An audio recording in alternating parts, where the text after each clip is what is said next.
Kisah Sang Penakluk.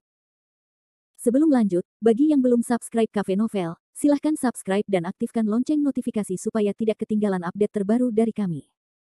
Jangan lupa juga tinggalkan like, komen dan share video ke medsos yang sahabat punya. Oke lanjut. Bab 91-94 Kecantikan Darah Tertinggi. Burung bahagia Zhang Meng telah berubah menjadi burung Zhang. Setiap kali ia menyampaikan pesan, hati Feng Yang akan menerima pukulan yang sangat keras. Dari kegembiraan yang luar biasa hingga kesedihan yang mendalam, keterkejutan di wajahnya begitu hebat. Feng Yang segera memuntahkan seteguk darah saat ia pingsan. Feng Yang ini sungguh tidak beruntung telah bertemu dengan monster seperti Kevin Ye. Ketika memotong spesies es, ia memotong kaca. Ketika Kevin Ye memotong Plox, ia memotong Plox menjadi beberapa bagian. Seolah-olah Kevin Ye telah dikirim oleh surga untuk melawan Feng Yang, dan batu yang ia potong selalu lebih tinggi dari milik Feng Yang. Bagaimana mungkin Feng Yang yang sombong itu dapat bertahan menghadapi ini? Melihat Feng Yang pingsan, Ji Yu segera bergegas turun dari sisi mesin pemotong batu dan menopangnya. Ia terus mengusap punggung Feng Yang, "Tuan muda, Tuan muda." Hanya ketika Ji Yu memanggil dengan lembut, Feng Yang perlahan membuka matanya. Namun, hal pertama yang diucapkan Feng Yang setelah membuka matanya adalah, "Uangku, uang tuan muda ini, dia pasti dikirim oleh surga untuk mempermainkanku, pasti seperti ini." Jelas bahwa Feng Yang belum pulih dari kebingungannya, dan seluruh dirinya bergumam dengan bodoh. Awalnya, Feng Yang begitu yakin bahwa dia telah menang, dan dia bahkan tidak perlu memotong batu purba kelima lagi. Siapa yang mengira bahwa dalam keadaan gembira ini, Kevin Ye benar-benar akan memotong sepotong formika kelas atas lainnya, yang langsung memadamkan harapan Feng Yang. Sekarang, seluruh keberadaan Feng Yang benar-benar dalam keadaan putus asa. Setelah beberapa lama, tuan muda Feng kita tersentak, wajahnya pucat pasi, matanya suram saat dia menatap Ji Yu. Ji Yu terkejut, dan dengan cepat menundukkan kepalanya, tidak berani menatap mata Feng Yang. Sebenarnya, sejak saat berjudi dengan batu itu, Ji Yu tidak bisa disalahkan. Ji Yu telah mengerahkan seluruh tenaganya dan memilih batu mentah terbaik di keluarga Feng untuk pertandingan judi. Tidak seorang pun akan menyangka lawannya begitu gagah berani, dengan 4 potong batu purba berturut-turut, menekan dirinya sendiri. Ji Yu telah berkecimpung dalam industri judi batu selama bertahun-tahun, dan ini adalah pertama kalinya ia menghadapi situasi seperti itu. "Bantu aku berdiri." Suara Feng Yang lemah saat ia mendengus. Ji Yu dengan cepat membantu Feng Yang berdiri dan mereka berdua duduk di tanah lumpuh seperti dua ayam jantan yang kalah. Feng Yang baru saja memuntahkan seteguk darah, wajahnya pucat pasi, anggota tubuhnya sedingin es, tetapi matanya berputar-putar dengan niat jahat di dalamnya, dan sudut mulutnya berkedut. Setelah beberapa lama, dia berkata, "Tuan Ji, keempat biji telah dipecahkan, apa bedanya antara kita dan pihak lain?" Suara Ji Yu serak saat dia berkata dengan getir, "Tuan muda, kami memotong 4 batu mentah, 1 potong spesies es, 2 potong biji kaca, dan 1 potong kehidupan berkembang, dengan nilai total sekitar 130 juta hingga 140 juta. Adapun orang itu, setelah mengatakan itu, suara Ji Yu mulai bergetar, dan dia tidak berani berkata apa-apa lagi. Feng Yang memarahi dengan suara rendah, "Bicaralah." Nilai total 4 potong biji, 2 potong kaca, 1 potong spesies es, dan 1 potong krim berkembang milik pihak lain sekitar 40 juta lebih banyak dari milik kita. Ekspresi Feng Yang menjadi suram, dari sudut pandang Tuan Ji, apakah kita masih punya harapan untuk menang? Ini. Ekspresi Ji Yu sudah menjelaskan, dia sudah kehilangan kepercayaan dirinya, saat ini, satu-satunya kesempatan bagi kita untuk menang adalah potongan terakhir bocah ini, kecuali dia tidak memotong apapun dengan benar di potongan terakhirnya, dan kita mampu memotong sepotong apel hijau dengan kaca, dengan begitu, kita akan memiliki kesempatan untuk menang. Feng Yang mendengus dan berdiri dengan tiba-tiba. Dia menatap ke arah kelompok Kevin Ye yang kembang apinya mengguncang langit dan menggertakkan giginya sambil berkata, "Gagal, tidak pernah ada dalam kamus Feng Yangku. Mungkin tidak akan semudah itu untuk mengambil kepingan giokku. Tuan Ji, pergi beritahu pengurus rumah tangga Liu, katakan padanya untuk membawa orang-orang dari keluarga Feng kita sehingga jika terjadi sesuatu, kita dapat segera melindungi zamrud yang telah dipotong dan pergi." Ini, Tuan muda, Tuan Ji segera mengerti bahwa Feng Yang mencoba untuk tidak tahu malu dan dengan cemas bertanya, "Tuan muda, dengan begitu banyak penjual perhiasan yang menunjukkan wajah, apakah ini tidak pantas?" "Lalu kenapa?" Feng Yang mendongak dengan jijik dan berkata, "Orang-orang tua itu juga kehilangan uang. Mungkinkah mereka akan berselisih denganku karena seorang siswa yang malang?" Yakinlah, mereka semua adalah rubah tua dan pasti tidak akan melakukan hal seperti itu. Itu tidak akan menguntungkan mereka sedikit pun. Tapi, apakah masih ada saudara-saudara keluarga Liu dan orang-orang Qing Yuan? Mereka tidak perlu takut. Selama kita bisa mendapatkan batu giok itu, mereka tidak akan bisa melakukan apapun kepada kita, klan Feng. Mungkinkah mereka ingin melawan hukum? Ini adalah rumah judi, bahkan jika mereka melawan hukum, mereka tidak memiliki peluang untuk menang. Feng yang kemudian mencibir, terlebih lagi, keluarga Fengku berakar dalam di laut, mungkinkah kita takut pada bocah nakal? Dalam hal hubungan, dia masih jauh dari kata kuat, dan aku telah memberinya banyak muka dengan tidak merampas semua batu giok di tangannya hari ini. Jika dia tidak berperilaku baik sekarang, maka aku akan memberinya pelajaran yang baik dan memberitahunya apa yang disebut bencana penjara. Tuan muda, bagaimana dengan cek di tangan anak itu? Itu adalah cek senilai lebih dari 200 juta. Feng yang memiliki caranya sendiri untuk menghadapinya, dan tertawa meremehkan, cek. Itu hanya selembar kertas bekas. Di luar sudah gelap dan bank sudah lama tutup. Aku tinggal pergi ke Departemen Keuangan untuk membekukannya. Saat dia pergi ke bank, itu akan menjadi cek kosong. Ji Yu langsung bereaksi, dan tertawa nakal, Tuan muda, hebat sekali, langkah ini benar-benar luar biasa. Feng yang mendengus dingin, dan mengeluarkan sebatang rokok lagi dari tubuhnya, menyalakannya. Matanya berkaca-kaca, dan berbicara dengan marah, sial, kali ini benar-benar semua kesalahan nenekku, aku tidak berhasil menyelesaikan semua hal yang seharusnya kulakukan, dan membiarkan King Yuan menunjukkan wajahnya sekali, dan bahkan kehilangan muka sebesar itu sendiri. Bocah sialan, ingat ini, suatu hari, aku akan datang dan menagih hutang ini darimu. Ji Yu, setelah kamu selesai dengan pengaturanmu, lanjutkan dan teruskan membuka gua itu. Karena aku telah menggali lubang ini, aku harus sampai di penghujung hari. Feng yang berkata sambil bernapas dengan berat. Baik, Tuan muda. Saya akan pergi sekarang. Kata Feng yang sambil berlari ke sana kemari dengan tergesa-gesa. Kali ini, Feng yang memutuskan untuk tidak tahu malu dan melakukan persiapan yang cukup. Ini adalah cara yang umum untuk menang, dan tidak kalah. Namun, Kevin Ye tidak tahu apapun tentang situasi di pihak Feng Yang. Michael Liu dan Howard Zhang masih diam-diam menikmati kemenangan mereka, terutama Howard Zhang, mata si kikir kecil yang terus-menerus memancarkan bintang, seolah-olah dia sedang melihat koin emas yang melayang ke arahnya. Sambil mencengkeram jarinya, Howard Zhang menghitung untuk waktu yang lama. Akhirnya, dia menarik Kevin Ye dengan penuh semangat, Saudara Ye, kita kaya, kali ini kita benar-benar kaya. Saya baru saja menghitung, selama kita memenangkan taruhan ini, kita akan mendapatkan setidaknya 500 juta. Ini terlalu mengagumkan, terlalu mengagumkan. Perhitungan Howard Zhang memang tidak buruk. Saat ini, pihak Feng yang jelas memiliki sisa batu mentah senilai 140 juta, tetapi pihak Kevin Ye bahkan memiliki lebih dari 200 juta batu mentah. Ditambah dengan cek Feng yang sebelumnya senilai 200 juta, 500 juta bukanlah sesuatu yang berlebihan. Menjadi kaya dalam semalam, ini adalah perasaan menjadi kaya dalam semalam. Michael Liu mulai tertawa bersamanya, tetapi dia lebih memperhatikan bukan hanya uang, tetapi Feng yang sebagai gantinya. Ku dengar Feng yang sudah sangat marah sampai muntah darah. Itu sangat memuaskan, sangat mendebarkan, biarkan orang ini berpura-pura kuat, biarkan dia berpura-pura berusia 13 tahun, ini hebat, mari kita lihat apakah dia masih punya muka untuk terus mengacaukan Lin Hai setelah waktu ini. Saat ini, satu-satunya orang dengan kepala jernih di kubu Kevin Ye mungkin adalah Mona Liu. Bagaimanapun, dia telah mengalami pertempuran yang tak terhitung jumlahnya di pasar, jadi rasa bahaya Mona Liu lebih besar daripada orang lain. Dia mengetuk bagian tengah alisnya dengan jari gioknya, dan Mona Liu berkata, menurutku kalian semua harus berhenti terlalu cepat merasa senang. Kevin Ye, menurutku kalian harus lebih berhati-hati. Kak, menurutku kalian benar-benar tidak peduli. Mungkinkah Feng yang berani bersikap tidak tahu malu di depan semua orang ini? Aku tidak percaya. Mona Liu memutar matanya sambil berkata kepada adik laki-lakinya, Mingzun, mengapa kau masih saja kekanak-kanakan? Kegelapan dunia ini tidak sesederhana yang kau lihat di sekolah. Di dunia seni bela diri, 200.000 dolar sudah cukup untuk membeli satu nyawa, apalagi 500 juta yang sangat mahal. Demi uang, mereka bisa melakukan apa saja. Howard Zhang ketakutan setengah mati oleh kata-kata Mona Liu. Tidak, itu tidak berlebihan, kan?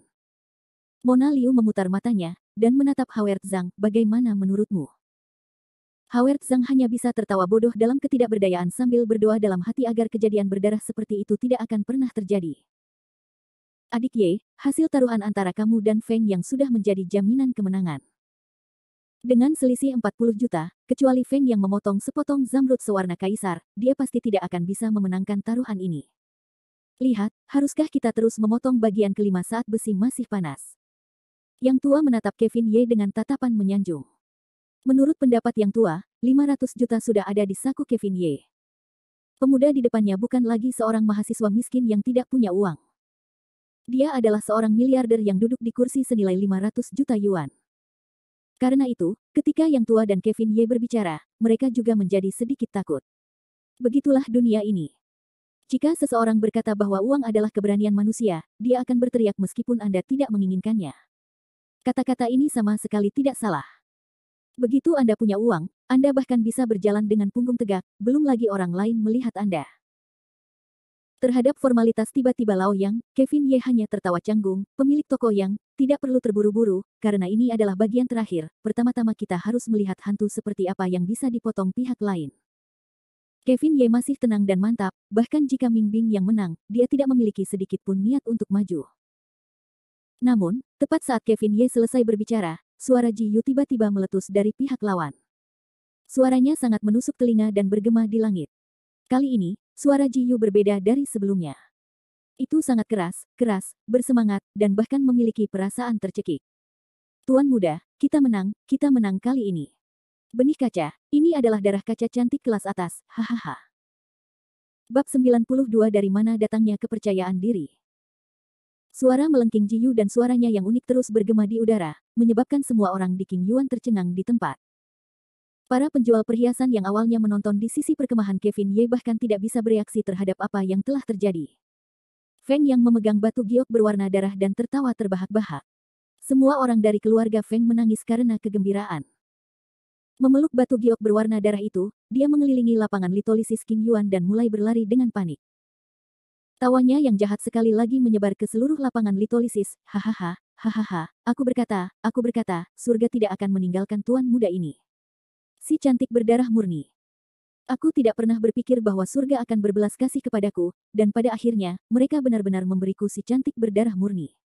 Itu hebat, itu benar-benar hebat. Setelah beberapa lama, orang-orang di pihak Kevin Ye akhirnya bereaksi. Sial, apa perlu sedramatis itu? Apa Feng yang sudah gila hari ini? Dia tidak hanya tidak bisa membunuh 5 kali berturut-turut, dia bahkan bisa memotong sepotong kecantikan darah berkualitas tinggi. Aku tidak tahan lagi, hatiku hampir tidak bisa menerimanya. Kebahagiaan ini datang terlalu cepat, haha, aku tidak pernah menyangka bahwa Feng yang benar-benar memenuhi harapan semua orang, situasi seperti ini sudah cukup untuk membuatnya berubah pikiran. 3 juta. Aku tidak melakukan apapun hari ini, aku hanya ingin menonton pertunjukan. Tidak kusangka aku bisa mendapatkan 3 juta di akunku. Pada saat ini, tatapan Mona Liu dan Michael Liu terfokus pada Kevin Ye, dan matanya yang indah dipenuhi dengan kekhawatiran dan kegugupan. Lao yang menghela napas panjang lega, dan menatap Kevin Ye dengan tatapan aneh, seorang Diaosi memang seorang Diaosi, sepertinya sangat sulit untuk menjadi kaya dan tampan dalam semalam. Apa yang terjadi? Apakah orang-orang itu gila? Howard Zhang menarik Kevin Ye dan bertanya. Siapa yang tahu? Kevin Ye mengangkat bahunya, sama sekali tidak khawatir. Michael Liu tanpa daya mengangkat kepalanya, dan menatap Kevin Ye dengan ketakutan di dalam hatinya, Saudara Ye, sepertinya kali ini kamu benar-benar dalam bahaya. Feng Yang, Blood Beauty yang dipotong Feng Yang, aku takut, tanpa menunggu Michael Liu selesai berbicara, Kevin Ye bertanya dengan bingung, Blood Beauty. Apakah itu bernilai banyak? Mona Liu sudah terbiasa dengan pertanyaan bodoh Kevin Ye. Dia menghela nafas dan berkata, Blood Beauty adalah jenis Red Jade, itu bisa dianggap sebagai jade terbaik dari Red Jade. Nilainya sebanding dengan jenis kaca hijau raja, dan bahkan mungkin lebih tak ternilai. Oh, kehendak surga, ini adalah kehendak surga. Ini bukan sesuatu yang dapat diubah oleh manusia. Zhang Laogui yang berada di samping mesin pemotong batu tidak dapat menahan diri untuk tidak mendesah. Tidak seorang pun akan mengira bahwa ketika semua orang mengira Kevin Ye akan memenangkan perjudian abad dengan selisih 40 juta, sebuah perubahan tiba-tiba terjadi. Pihak Feng yang akhirnya memotong sepotong Blood Beauty, yang tampaknya mengumumkan berakhirnya rumah judi tersebut. Kevin Ye saat ini dapat dianggap sedang menghadapi ujian terbesarnya hari ini. Jika dia dapat melewati rintangan ini, maka dia akan berhasil dalam serangan baliknya, dan jika dia tidak dapat melewati rintangan ini, maka dia akan dipukul kembali ke keadaan semula, tanpa ada yang tersisa untuk hilang. Pada saat itu, tatapan semua orang tertuju pada Kevin Ye, penasaran dan jenaka. Bagaimanapun, Kevin Ye masih memiliki satu biji terakhir untuk digunakan, dan itu adalah kesempatan terakhirnya. Meskipun peluang seperti itu sangat kecil, kecuali Kevin Ye mampu membalikkan keadaan dan memotong sepotong terus Sun Green lainnya, rumah judi ini akan sepenuhnya dikendalikan oleh Feng Yang. Saat ini, Feng Yang telah mencapai batas kegembiraannya. Setelah berlari melintasi medan perang dengan si cantik berdarah di tangannya, dia kembali ke kampnya sendiri. Saat ini, dia bersemangat tinggi dan wajahnya memerah. Tidak ada jejak penampilannya yang murung sebelumnya. Dia tidak menyebutkan rencana cadangan seperti bermain nakal lagi. Sebaliknya, dia melambaikan tangannya dan berbicara dengan cara yang mendominasi, Tuan Ji, kemenangan hari ini akan menjadi prestasi pertama Anda. Saya akan memberi Anda kenaikan gaji segera setelah saya kembali. Dengan gaji tahunan 10 juta, bagaimana? Terima kasih Tuan Muda, terima kasih Tuan Muda. Itu semua karena keberuntungan luar biasa Tuan Muda sehingga kami dapat menang dan menang dalam taruhan ini. Saya hanya prestasi kecil, dibandingkan dengan Tuan Muda, saya seperti kunang-kunang dibandingkan dengan Hao Yue. Tidak layak disebut sama sekali. Pada saat ini, penghalang di hati Ji Yu akhirnya mendarat di tanah, dan dia menarik napas dalam-dalam. Menghadapi pujian Feng Yang, dia benar-benar menjadi rendah hati. Feng Yang tertawa terbahak-bahak. Tuan Ji terlalu rendah hati. Setelah dia selesai berbicara, Feng Yang tidak lagi repot-repot menulis dan malah melambaikan tangannya, anak-anak muda, ikuti aku. Para pekerja keluarga Feng semuanya penuh percaya diri saat mereka berjalan menuju kemah Kevin Ye dengan 5 keping batu giok yang harganya sangat tinggi. Pada saat ini, Feng Yang merasa seperti seorang komandan yang melambaikan tangannya, menunggu untuk mengumpulkan kepala musuh-musuhnya. Ini mungkin momen paling bahagia Feng Yang hari ini. Beri jalan, Tuan Muda kita ada di sini, minggir. Melolong. Ketika tuannya keluar, Ji Yu secara alami membuka jalan di depan, suaranya merendahkan dan sangat arogan. Tampaknya semua orang secara otomatis membuka jalan bagi Feng Yang dan orang-orang dari keluarga Feng. Feng Yang dan Ji Yu berada di depan, diikuti oleh 5 pekerja dari keluarga Feng. Feng Yang dalam suasana hati yang baik, memegang sebatang rokok, dia memandang Kevin Ye yang berada di sisi lain, tatapan provokatifnya membuat orang ingin maju dan memukulinya. Feng Yang, perjudian belum berakhir, mengapa kamu terburu-buru? Michael Liu mendengus dengan cepat, seolah-olah dia tidak bisa menyalahkan Feng Yang atas kesombongannya. Feng Yang mengembuskan asap rokok, dan berkata dengan jijik, menurut pendapatmu, rumah judi belum berakhir, tetapi menurut pendapatku, rumah judi sudah berakhir, aku sudah menang. Kamu, jangan terlalu cepat senang, kita masih memiliki sepotong biji yang belum kita uraikan. Howard Zhang tidak yakin, dia berteriak pada Feng Yang dengan keras, tetapi dia sama sekali tidak merasa percaya diri. Ji Yu melirik Howard Zhang dengan jijik dan mengejek, bocah, sepertinya kamu tidak perlu memahami makna di balik biji terakhir ini. Aku pikir karena kamu sudah kalah, mengapa tidak menyerah lebih awal dan kehilangan satu biji lebih sedikit? Aku juga berpikir begitu. Nah, bagaimana? Tuan muda ini akan melihat bahwa kamu mengakui kekalahan lebih awal. Jika kamu terus membuang-buang waktu seperti ini, itu hanya akan membuang-buang waktu. Waktu tuan muda ini sangat berharga. Feng Yang menatap Kevin Ye dengan arogan, sikapnya sombong dan tidak terkendali. Kevin Ye melihat ejekan, penghinaan, dan kesombongan di mata Feng Yang. Karena ini pertaruhan, bagaimana kita bisa tahu siapa yang akan menang sampai saat-saat terakhir? Tuan Muda Feng, aku pikir kamu terlalu tidak sabar. Mengapa kamu tidak duduk di samping sebentar dan menunggu hasilnya keluar? Tidak akan terlambat kalau begitu. Kevin Ye masih tersenyum riang, dia tidak merasakan sedikit pun rasa kehilangan atau bahaya, seolah-olah dia sama sekali tidak menganggap serius Feng Yang. Sikap acuh tak acuh Kevin Ye membuat Feng Yang merasa sangat buruk. Awalnya dia ingin mempermalukan Kevin Ye, tetapi setelah melihat Kevin Ye menjadi gila, dia tidak pernah berpikir bahwa siswa berusia 18 tahun di depannya ini tidak akan memberinya kesempatan untuk melakukannya. Sebaliknya, dia tersenyum. Kamu hanya bebek yang keras kepala.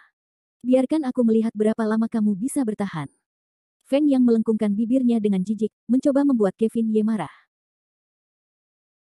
Ji Yu juga melangkah maju, dan berkata kepada Kevin Ye dengan nada meremehkan, nak, kukatakan kamu harus lebih bijaksana, dan menyerah sesegera mungkin, jika semua orang menghemat waktu seperti ini, mungkin tuan muda kita akan senang dan memberimu 1 atau 2 juta yuan sebagai hadiah. Kevin Ye tertawa dingin, menurutku lebih baik kita tidak melakukannya.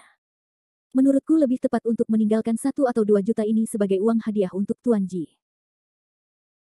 Ji Yu menerima pukulan dari Kevin Ye, dan tidak dapat menahan diri untuk tidak mendengus. Bocah busuk, kau tidak tahu apa yang baik untukmu, bahkan sekarang kau masih keras kepala, aku ingin melihat bagaimana kau akan mati nanti. Baiklah, Tuan Ji, karena pihak lain tidak menghargai niat baikmu, lupakan saja. Feng yang berpura-pura murah hati dan mencibir. Kemudian, dia melambaikan tangannya dan berkata, kalian, serahkan batu giok ini kepada para saksi publik dan minta mereka untuk mengevaluasi harganya. Feng yang saat ini dipenuhi dengan kepercayaan diri, yakin bahwa dia pasti akan menang. Oleh karena itu, dia menjadi sombong, dan tidak keberatan mengeluarkan 5 batu mentah yang tak ternilai harganya yang ada di tangannya. Menurut Feng Yang, dalam situasi di mana ia dijamin menang, tidak ada seorang pun yang berani melebih-lebihkan keluarga Feng mereka sendiri, jadi mereka mungkin juga bersikap sedikit lebih murah hati dan bertindak. Hadirin sekalian, bagaimana dengan batu giok yang sangat cepat ini? Tolong beri saya harga secepatnya, ya. Feng Yang tersenyum nakal sambil terus maju selangkah demi selangkah. Menurut Feng Yang, ia harus memanfaatkan fakta bahwa Kevin Ye belum memotong biji kelima untuk menetapkan harga sebelum biji itu dipotong untuk mencegah Mona Liu menggunakan trik apapun untuk mendapatkannya. Feng Yang bertingkah seperti orang picik di hadapan seorang bangsawan. Tentu saja, dengan melakukan ini, Feng Yang akan memberikan tekanan psikologis pada Kevin Ye di hadapan semua orang, menyebabkannya tidak punya waktu untuk memilih biji dalam kepanikannya. Zhang Sun, Mona Liu, dan Lao yang semuanya telah menjadi tokoh terkenal di dunia cincin giok sejak lama. Ketiganya dengan hati-hati mengukur 5 keping zamrud Feng Yang, dan kemudian berbaikan cukup lama dengan para pedagang perhiasan di sekitarnya. Baru kemudian Lao yang melangkah maju dan tertawa, Tuan Muda Feng, kelima batu giok ini memang barang bagus yang mahal. Keping es spesies apel hijau ini, kami tawarkan 18 juta. Kami tawarkan 35 juta untuk kaca bayam hijau ini. Kami tawarkan 30 juta untuk warna bening minyak biji kaca ini. Kami tawarkan 55 juta untuk kaca ini. Sedangkan untuk Blood Beauty terakhir, kami tawarkan 80 juta. Totalnya 218 juta. Kata Lao Yang, sambil menatap wajah Feng Yang, Tuan Muda Feng, bagaimana menurutmu harganya? 5 keping biji itu memiliki harga yang sangat tinggi, lebih dari 200 juta yuan. Jika diletakkan di depan orang biasa, mereka akan pingsan karena bahagia. Namun Feng Yang tampak tidak puas, alisnya sedikit berkerut, dan dia melihat Ji Yu di sampingnya. Ji Yu mencibir, dan berkata, pemilik toko Yang, apakah harga ini adil atau tidak, kita harus menunggu dan melihat. Aku ingin tahu berapa harga yang diberikan pemilik toko Yang untuk 4 keping giok milik murid Ye ini. Jelas bahwa Ji Yu memaksa Lao Yang untuk menyatakan pendiriannya dan menggigit harga kedua belah pihak sampai mati. Dia takut Lao Yang dan Mona Liu akan memberi Kevin Ye harga selangit untuk keping giok yang mereka berikan padanya pada saat-saat terakhir dan menipu dirinya sendiri. Pikiran Ji Yu jelas bagi para penonton, dan mereka tidak bisa tidak merasa tidak senang, karena ini hanya merendahkan seorang bangsawan. Dengan begitu banyak orang di sini sebagai saksi, bahkan jika Lao Yang memiliki 100 mulut, dia mungkin tidak akan berani menyebutkan harga. Bagaimanapun, ini bukan hari pertama atau kedua semua orang berada di lingkaran ini. Namun Lao Yang menatap Kevin Ye dengan ragu-ragu. Bagaimanapun, Kevin Ye belum memotong biji kelima, jadi mulai memperkirakan sekarang akan memengaruhi kondisi mental Kevin Ye. Kevin Ye cukup tenang dan berkata dengan acuh tak acuh, pemilik toko Yang, karena Tuan Muda Feng sangat tertarik, mari kita hitung. Kebetulan saja, biarkan aku melihat apa yang harus kulakukan selanjutnya.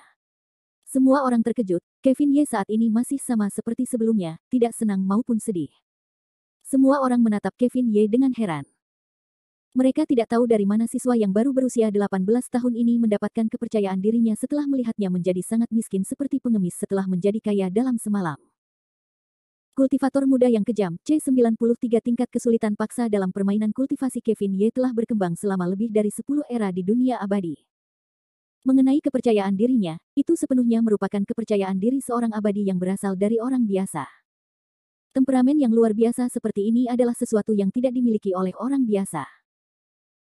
Bahkan jika Feng Yang mampu memotong batu giok yang lebih berharga, emosi Kevin Ye tidak akan terganggu sedikit pun, karena di mata Kevin Ye, apapun yang terjadi, Feng Yang tidak dapat menang melawannya. Feng Yang saat ini bertingkah seperti badut di depannya. Lao Yang, Mona Liu dan Zhang Sun saling melirik, dan mulai berdiskusi dengan lembut sekali lagi. Tidak lama kemudian, Lao Yang sekali lagi berdiri di depan kerumunan. Siswa Kevin Ye memotong total 4 potong zamrud. Satu potong hijau apel untuk spesies es, satu potong hijau matahari untuk kaca, satu potong hijau kaisar untuk kaca dan satu potong ploks untuk kaca. Kami baru saja mendiskusikannya, dan tawarannya seperti ini. Potongan hijau apel spesies es itu, kami memberi harga 18 juta, Jiyu belum selesai berbicara ketika dia disela oleh Jiyu. Jiyu mendengus dingin dengan jijik dan menemukan kesalahan, kamu benar-benar memberi 18 juta untuk sepotong hijau apel spesies es. Menurut pendapatku, potongan spesies es itu hanya bernilai 15 juta. Lao Yang dan Mona Liu saling memandang dan mulai tertawa getir. Tidak seorang pun mengira Jiyu begitu tidak tahu malu untuk melontarkan omong kosong. Michael Liu tidak tahan lagi dan melompat keluar sambil memarahi, Hei Jiyu, apakah otakmu kemasukan air atau ditendang oleh keledai? Spesies es yang sama berwarna hijau, spesies yang sama dan warna yang sama, ukuran yang sama, mengapa aku tidak mendengarmu mengatakan 18 juta?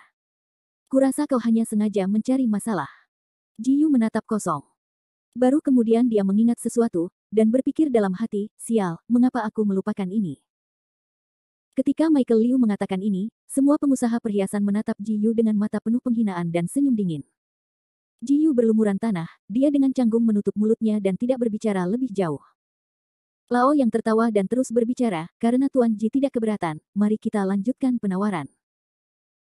Sepotong biji kaca hijau milik Kevin Ye, harga kami adalah 40 juta, biji kaca hijau raja itu, harga kami adalah 50 juta, biji kaca itu, harga kami adalah 65 juta. 4 potong batu giok bernilai total 173 juta. Dengan sedikit senyum, Lao yang menghadap Jiyu sekali lagi, Tuan Ji, apakah Anda puas dengan penawaran kami? Jiyu mendengus, dia tidak mengatakan apa-apa. Tentu saja, Jiyu berharap semakin rendah harga di pihak Kevin Ye, semakin baik. Namun sayangnya, ini adalah batu giok yang telah dipotong Kevin Ye, setiap bagiannya satu tingkat lebih tinggi dari miliknya. Penawaran semacam ini tidak dapat disangkal, bahkan jika Jiyu ingin mengambil tulang dari telur, dia tidak punya cara untuk melakukannya.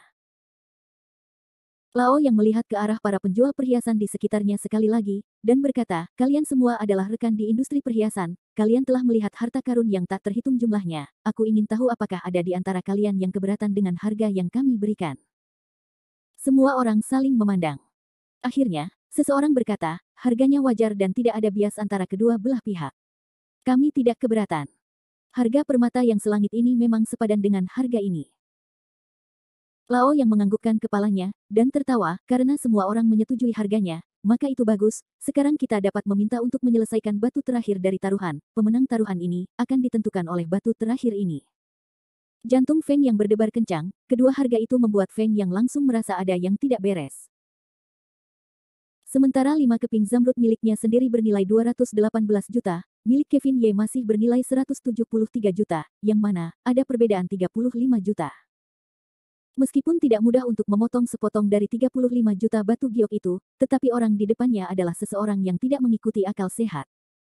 Jika dia memotong sepotong kaca lagi, maka akan sulit untuk mengatakan siapa yang akan menang. Feng yang sudah mulai merasa bersalah, mengutuk dalam hatinya, baru saja, setelah memotong sepotong Blood Beauty, aku terlalu bersemangat, terlalu ceroboh, aku seharusnya melakukannya lebih awal, desah. Jiyu menatap Kevin Ye dengan jijik di dalam hatinya, aku tidak percaya bahwa keberuntunganmu sebagus itu hari ini. Kecuali kamu memotong sepotong kaca dan menumbuhkan apel hijau, kamu pasti akan kalah dalam taruhan ini. Pada saat ini, perjudian batu terakhir Kevin Ye menjadi sangat penting. Apakah dia akan membuat keputusan akhir atau tidak, semuanya tergantung pada taruhan batu ini. Ada perbedaan 35 juta antara kedua belah pihak. Li Tua, menurutmu seperti apa taruhan terakhirnya? Aku tidak tahu. Aku masih belum bisa mengatakannya. Bagaimanapun, keberuntungan siswa ini terlalu bagus hari ini. Tidak ada yang tahu apa yang akan dipotong oleh papan tulis kelima. Menurutmu apakah dia akan dapat memotong sepotong kaca lagi? Aku butuh setidaknya sepotong kaca untuk menumbuhkan apel hijau. Kalau tidak, aku khawatir itu akan lebih berbahaya. Lao yang berjalan mendekati Kevin Ye dan berkata dengan lembut, adik Ye, ini sudah merupakan pertarungan sampai mati. Lihat, batu kelima Anda, Howard Zhang tidak dapat menunggu lebih lama lagi, dan dengan cemas berkata, saudara Ye, kita masih kekurangan. Kita masih kekurangan 35 juta, kita harus berhati-hati kali ini, atau kita akan bekerja keras tanpa hasil hari ini. Kevin Ye tertawa meremehkan, 35 juta, itu tidak banyak. Meskipun suara Kevin Ye tidak keras, itu tetap membuat semua orang terkejut. Semua orang saling memandang dengan ekspresi aneh. 35 juta tidak banyak, tetapi hanya Kevin Ye yang bisa mengatakan kata-kata seperti itu. Terutama Feng Yang, dia benar-benar ingin melompat-lompat dan memarahi dalam hatinya, sial, dasar bajingan kecil, kamu masih berpura-pura saat ini, biarkan aku melihat burung jenis apa yang bisa kamu potong dari potongan terakhir, huff. Menghadapi tekanan yang begitu kuat, Kevin Ye masih tenang dan tenang. Dia menoleh ke Howard Zhang dan berkata, Hyacin, aku ingat kamu masih memiliki 2 batu mentah kualitas sedang di tanganmu. Howard Zhang terkejut, dia tidak mengerti mengapa Kevin Ye akan menanyakan itu pada saat yang genting seperti itu. Pergi dan ambil. Kevin Ye memberi instruksi dengan lembut. Howard Zhang menggaruk kepalanya dan melangkah maju 2 langkah, membawa 2 batu mentah berukuran sedang. 2 biji berukuran sedang ini hanya setengah ukuran dari yang besar, yang membuatnya tampak sangat biasa-biasa saja. Michael Liu juga telah memotong biji kelas menengah sebelumnya, tetapi ia hanya mengiris sepotong ais spesies seukuran kepalan tangan. Saudara Ye, bijinya ada di sini. Kevin Ye menimbang 2 biji di tangannya. Salah satunya hanya sekitar 100 kilogram.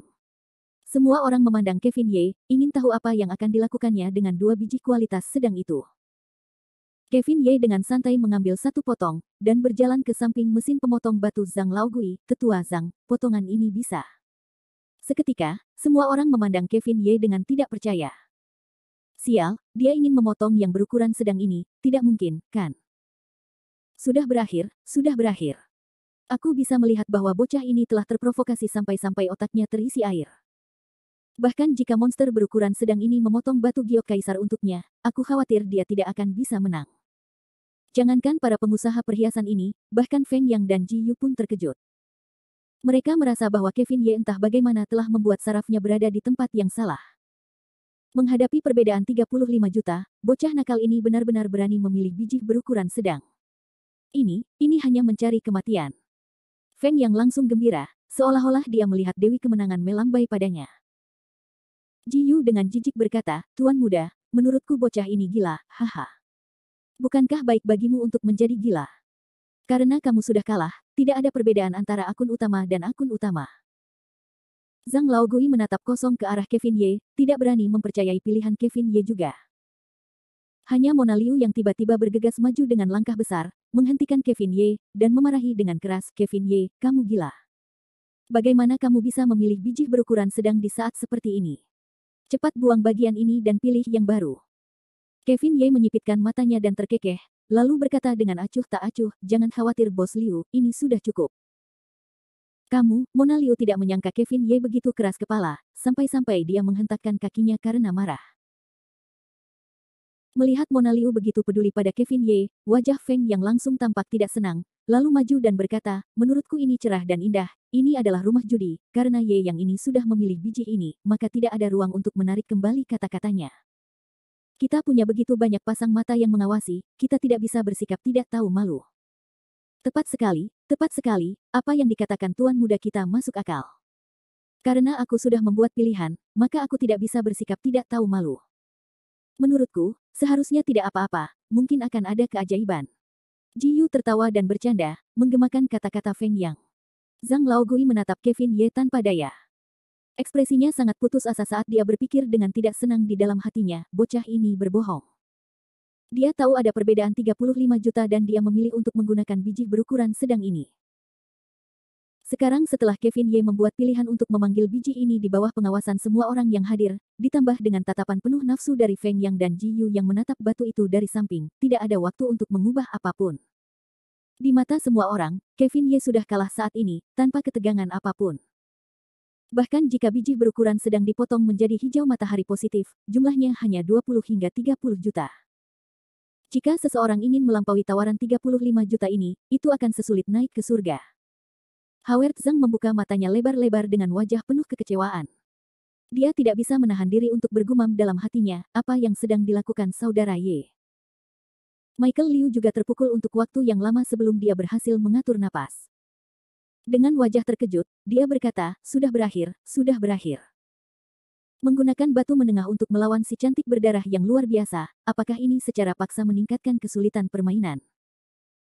Zhang Laogui menamparkan biji kelas menengah pada mesin pemotong batu dengan keras, dan memutar matanya ke arah Kevin Ye dengan kesal, Ye kecil, kurasa kau hanya mencari kematian.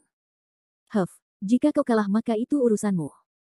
Jika kau kehilangan semua harta milik orang tua ini akan menjamin bahwa kau tidak akan tamat. Hehe, Tetua Zhang, kau tidak perlu khawatir. Aku tidak akan kalah darimu. Kevin Ye dipenuhi dengan keyakinan. Mesin pemotong batu mulai berputar di bawah semua jenis emosi yang menghina, gila, dan marah. Beberapa pengusaha perhiasan sudah mulai tidak sabar. Menurut pendapat mereka, perjudian batu terakhir Kevin Ye bahkan tidak perlu dipotong, dan memotongnya akan menjadi kerugian juga. Bahkan Lao yang mulai tertawa getir saat dia menggelengkan kepalanya, merasa bahwa keputusan akhir Kevin Ye terlalu sombong. Di seluruh lapangan litolisis, hanya Kevin Ye sendiri yang masih mempertahankan senyumnya yang tenang, tertawa riang, tidak sedikit pun gugup. Kultivator muda yang kejam, C94 Eserin murah. Mesin pemotong batu terus berputar, tetapi Zhang Laogui masih belum memotong apapun, namun keringatnya sudah mengucur deras, jari-jarinya yang tua gemetar. Menghadapi pertaruhan yang harus ia kalahkan ini, bahkan di usianya yang sudah lanjut, suasana hati Zhang Laogui sangat berfluktuasi. Perasaan itu hampir hancur. Selamat Tuan Muda Si, kita telah meraih kemenangan penuh hari ini. Jiyu sudah mulai membual di sisinya bahkan sebelum taruhan batu itu dipotong. Feng yang tertawa, dengan ekspresi percaya diri, ia tidak memperhatikan biji tengah pada mesin pemotong batu, dan memandangnya dari lubuk hatinya. Jika benda itu dapat memotong sesuatu, mungkin ia bahkan tidak dapat mengiris sepotong spesies es.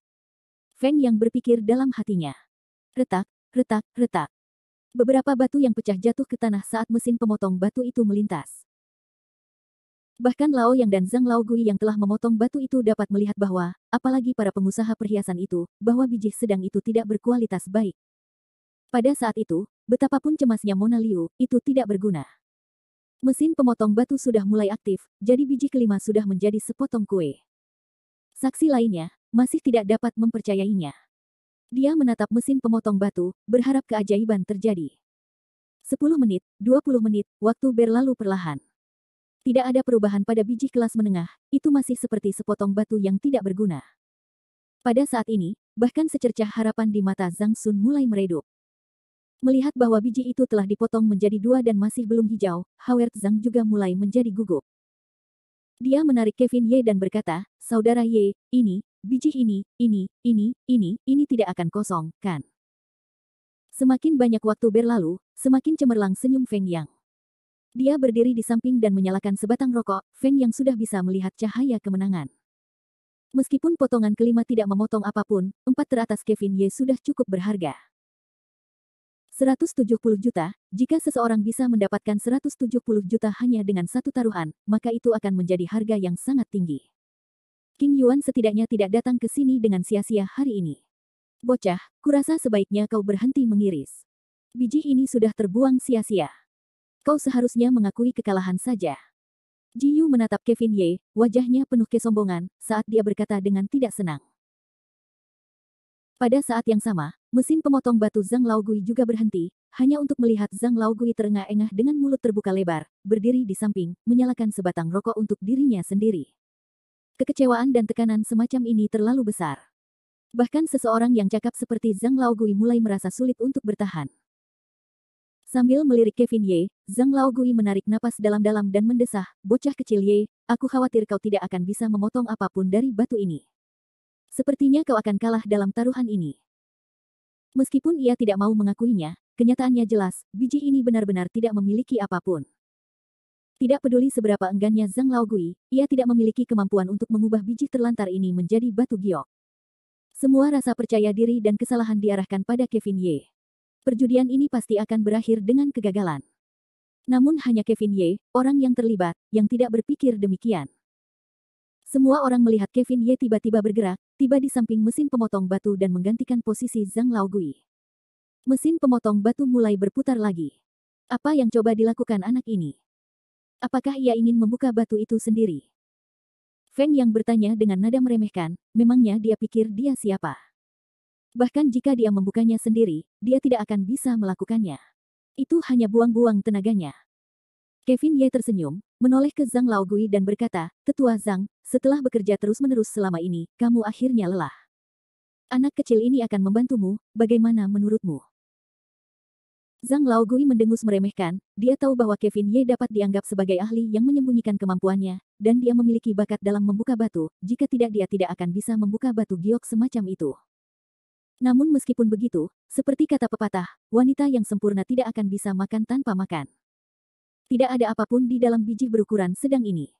Bahkan jika kamu lebih ahli, kamu tidak akan bisa melakukan apapun. Bocah kecil Ye, potong saja. Menurut pendapat orang tua ini, bahkan jika kamu memotong biji ini menjadi beberapa bagian, kamu tidak akan dapat menemukan sedikit pun daging. Zhang Laogui sangat marah, jelas bahwa dia menyalahkan Kevin Ye karena kehilangan 1 juta. Kevin Ye tampaknya sama sekali tidak mendengar kata-kata Zhang Laogui, tangannya terangkat dan bilahnya turun, langsung mengarah ke biji. Apakah ini batu atau kubis? Aku belum pernah melihat pemotong batu seperti itu. Jika ada daging, dia pasti sudah terpotong menjadi 2. Saat itu, anak ini bahkan tidak akan bisa menangis tepat waktu. Feng yang mendengus dingin, dan berkata dengan jijik, lihat saja bocah ini, dia seorang amatir. Tuan muda ini belum pernah melihat seseorang yang bisa memotong batu seperti itu, dia tidak ada bedanya dengan memotong daging di atas talenan. Ji Yu juga berpura-pura, tidak ada tantangan sama sekali untuk menang melawan orang awam. Tidak menyenangkan, tidak menyenangkan. Kevin Ye hanya mengayunkan pedangnya, mengiris beberapa batu mentah yang tersisa menjadi 2. Setelah itu, Kevin Ye tidak mempedulikannya lagi, dan kembali ke depan kelompok dengan senyum tenang, dan berkata kepada Lao yang dengan ringan, pemilik toko yang, bisakah kau membantuku melihat berapa harga batu giok ini? Lao yang terkejut, dia menatap Kevin Ye seolah-olah dia sedang melihat alien, dan berpikir, bocah ini tidak mungkin sedang berkhayal, kan? Anak ini gila, dia pasti sudah gila. Di mana batu gioknya? Apakah itu benar-benar hanya 2 potong batu yang pecah? Hehe, tuan muda, kupikir anak ini benar-benar tidak tergoyahkan seperti gunung, dia ternyata orang gila. Feng yang juga tertawa dan mengangkat bahu, berkata, aku melihat bajingan kecil itu kalah begitu cepat, dia mulai berbicara tanpa berpikir. Mona Liu juga menatap Kevin Ye dengan bingung, merasakan bahwa otak Kevin Ye berair. Dia jelas tidak punya apa-apa, tetapi dia sebenarnya harus dievaluasi oleh Lao Yang. Namun, kelompok orang ini lebih jauh dari mesin pemotong batu, jadi mereka tidak melihat apa-apa. Pada saat ini, ada orang lain yang relatif dekat dengan mesin pemotong batu. Dia tidak lain adalah Zhang Laogui. Zhang Laogui melihat biji di mesin pemotong batu dan langsung takut sampai dia mengompol, rokok di tangannya jatuh dengan keras ke tanah. Kemudian, dengan langkah cepat, dia bergegas maju. Zhang Laogui buru-buru menghentikan mesin pemotong batunya, dan kemudian dengan gila-gilaan memercikkan air ke biji untuk membersihkannya. Tindakan Zhang Laogui yang tidak normal membuat semua orang bingung. Tepat saat Mona Liu dan Zhang Sun hendak mendekat untuk melihat apa yang sebenarnya terjadi, di bawah polesan konstan Zhang Laogui, beberapa sinar cahaya hijau menyilaukan melesat keluar dari dalam batu peringkat menengah yang terbengkalai. Cahaya terang itu bersinar terang di langit yang berangsur-angsur gelap. Sial, benda apa itu? Mengapa begitu menarik perhatian? Hijau, apakah batu pecah ini benar-benar bisa memotong daging? Feng Yang dan Ji Yu sama-sama tercengang. Mereka saling memandang, sama sekali tidak tahu apa yang sedang terjadi. Saat Zhang Laogui menyekanya, semakin banyak pilar cahaya hijau terang muncul. Michael Liu dengan penasaran menghitung, 1, 2, 3, 4, totalnya 10 pilar cahaya. Saudara Ye, apa sebenarnya yang ada di dalamnya? Kevin Ye menoleh dan tertawa, kamu akan tahu begitu kamu naik. Pada saat ini, mesin pemotong batu dikelilingi oleh kerumunan, mereka semua menganga, menyaksikan tindakan Zhang Laogui. Zhang Laogui terus-menerus menyeka dan menyiramnya. Serangkaian prosedur dilakukan dengan sangat hati-hati, jari-jarinya yang tua terus-menerus gemetar, dan kemudian, sedikit demi sedikit, dia memegang sesuatu di dalam biji yang terbengkalai itu. Baru pada saat inilah semua orang melihat daging di dalam biji itu. Jumlah daging giok itu terlalu sedikit, tidak heran mereka tidak melihatnya di luar. 3 menit. 3 menit penuh. Seluruh mesin pemotong batu itu sunyi senyap. Tatapan semua orang terpaku pada tangan Zhang Laogui. Mereka melihat Zhang Laogui sangat hati-hati, menggali potongan-potongan giok satu persatu dari biji itu. Penampilannya seolah-olah dia sedang memegang harta yang tak ternilai. Apa sebenarnya yang terjadi? Apa yang terjadi? Feng yang bertanya dengan ekspresi bingung, jantungnya sudah mulai berdetak kencang. Setelah beberapa waktu yang tidak diketahui, seruan terkejut Mona Liu akhirnya datang dari kerumunan yang linglung. Yusli, ini adalah Yusli yang legendaris. Saat suara Mona Liu keluar, baik Feng Yang maupun Feng Yang tercengang, terutama ketika Feng Yang terhuyung dan jatuh tertelungkup ke tanah.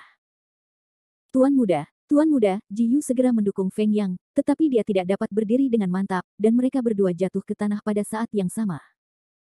Meskipun Michael Liu tidak memasuki kerumunan, ketika dia mendengar kata Yusli, dia benar-benar tercengang. Matanya terbuka lebar saat dia menatap Kevin Ye dengan tatapan kosong dan tertawa bodoh. Ya Tuhan, Yusli, saudara Ye, kamu hanyalah reinkarnasi Buddha. Dengan gemetar, kerumunan akhirnya membuka jalan setelah beberapa saat gelisah. Wajah keriput Zhang Laogui dipenuhi dengan kegembiraan. Dia memegang genangan cahaya hijau subur dengan kedua tangan dan perlahan berjalan di depan Kevin Ye. Ye kecil, kamu terlalu saleh. Yusli, ini adalah sarira hijau matahari positif jenis kaca. Kau, Zhang Laogui sangat gembira hingga ia tidak dapat mengucapkan sepatah kata pun. Bahkan jika ia berbicara lebih banyak sekarang, ia tidak akan dapat mengungkapkan kata-kata indah yang diucapkan Zhang Laogui. Howard Zhang dan Michael Liu segera melompat ke depan, tatapan mereka tertarik oleh mutiara hijau giok di tangan Zhang Laogui. Cahaya terang itu mampu memikat jiwa seseorang, menyebabkan mereka tidak berani menatapnya langsung. Sial, ini hanya seukuran ibu jari, sebenarnya ada Yusli sebesar ini. Giok di tangan Zhang Laogui berkilau dan tembus pandang, semuanya seukuran ibu jari, bulat dan proporsional. Kelihatannya ia tidak dilahirkan dengan kemampuan itu, tetapi tampak seolah-olah kemampuan itu diciptakan lusa. 10, totalnya 10 Yusli. Zhang Laogui dengan gembira memberikan segenggam Yusli ini kepada Kevin Ye. Saat telapak tangan Kevin Ye menyentuh 10 Yusli ini, energi spiritual yang padat yang dipancarkannya meledak keluar. Perasaan ini membuat Kevin Ye merasa sangat familiar. Kevin Ye menatap Yusli di tangannya dan berpikir, energi spiritual yang padat ini sebanding dengan batu giok paling sampah di dunia abadi. Pada saat ini, jika ada yang tahu pikiran Kevin Ye, mereka pasti akan marah. Yusli terbaik di bumi ini, mungkin tidak akan muncul sekali dalam 50 tahun, dan itu sebenarnya yang paling sampah. Pemilik toko Yang, aku ingin tahu berapa harga yang bisa diberikan Yusli ini. Kevin Ye tertawa pelan. Lao yang menatap Yusli di tangan Kevin Ye cukup lama sebelum akhirnya tersadar, dan berkata dengan tidak senang, berapa harganya, ini tidak ternilai harganya. Yusli ini sudah tidak pernah kulihat selama puluhan tahun, apakah kau mengerti betapa tidak ternilai harganya benda ini?